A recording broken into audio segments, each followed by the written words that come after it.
people forget because the BCS was so long ago. A lot of people prefer the BCS. People complain about the BCS. But I have an idea. And this may be crazy. This may be crazy to you, just wacko. But we got this playoff committee. And we've got these members of this playoff committee that may or may not be completely out of touch. I would lean that they're out of touch more often than they're in touch. It's been a 10-year experiment with them, and there's been some controversy. You've had them going against their own values, their own words, their own guidelines that they set for themselves. You've seen them contradict themselves. You've seen them throw out these rankings, and then they have Boo Corrigan plastered on ESPN television, stumbling over his words, trying to explain, trying to rationalize and explain what they've done, when a lot of times he couldn't explain it himself.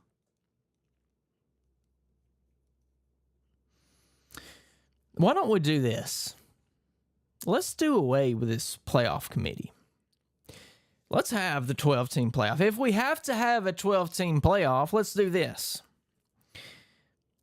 Let's use the old BCS format.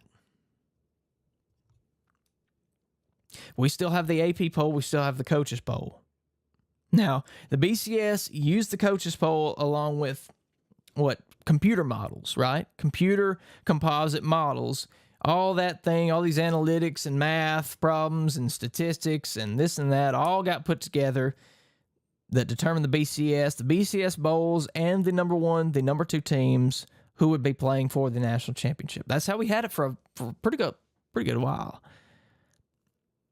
And there was controversy. Yes, there was controversy. People hated it. I think people just hate whatever the new thing is because it's the new thing. And you always want something better, and then you get something better, and then you begin to hate it. So, let's take the BCS model. Let's change it up a little bit. Let's have an alternate version of that. Let's take the AP poll and the coaches poll, because look, quite frankly, the AP poll and the coaches poll, I guess they still have their place. But when the college football playoff rankings come out in November, the AP and the coaches poll are irrelevant.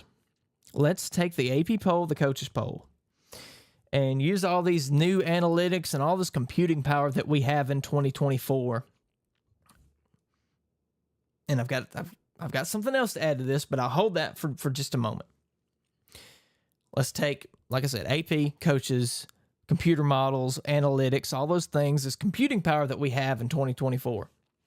Let's put all that together and let's see what comes out.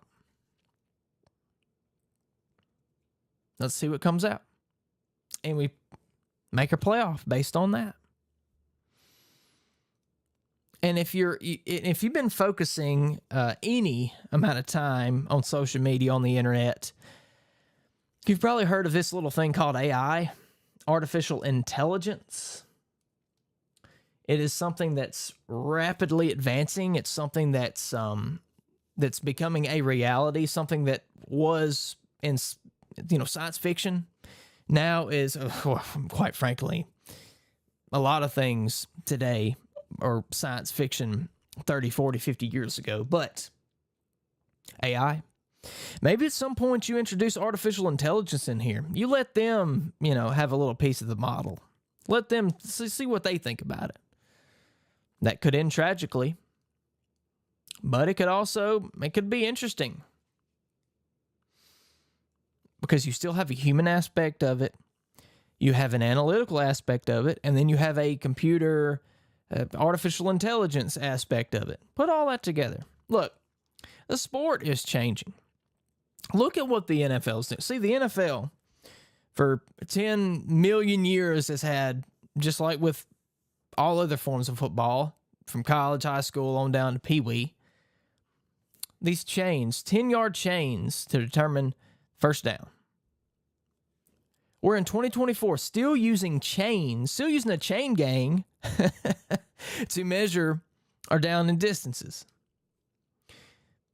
The NFL is going to experiment with lasers, with new technology on the sidelines, in the ball, to essentially get rid of the chain. A digital way of determining exactly where the ball is on the field, exactly where the first down marker is, the line of scrimmage, and the line to gain, and all those good things. Putting all that together where you don't need the chain gang, and you're going to know exactly where you are, exactly how far you are to the first down. It's all going to be handled digitally. So if we can do that, and that's gonna really be, I think they're trying that in the preseason this year in the NFL. That's going to be a reality. That's going to be something that's going to be used on a wide scale, and it's going to trickle down into college in the next few years. I guarantee it. I guarantee it. Because look, hey, the headsets, the ability for coaches to talk directly to players like it is in the NFL, coming to a college near you. If that can be done, then surely the chain can be gotten rid of in form of a new digital technology way of determining down and distance and exactly where that ball is on the field. So we got all that.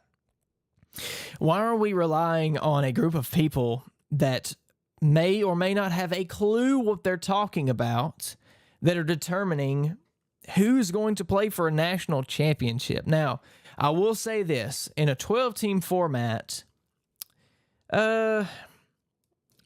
it's honestly not as bad because once the playoff committee determines the 12 teams, obviously the top 4 determine themselves. So really it's 5 through 12.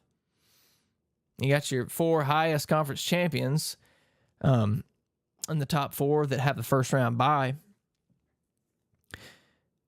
So all that's going to be determined. Playoff committee picks those 5 through 12, essentially. And then it's up to the schools, it's up to the teams to decide their own fate.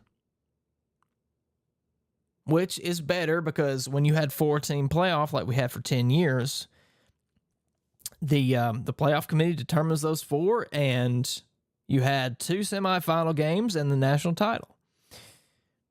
At least now there's more chance of the teams controlling their own destiny instead of the playoff committee controlling the destiny of the teams that are highly ranked. So that will never happen. The playoff committee is going to stay. And for the foreseeable future, I don't see that changing at all. But it's fun to dream, isn't it? It's fun to dream.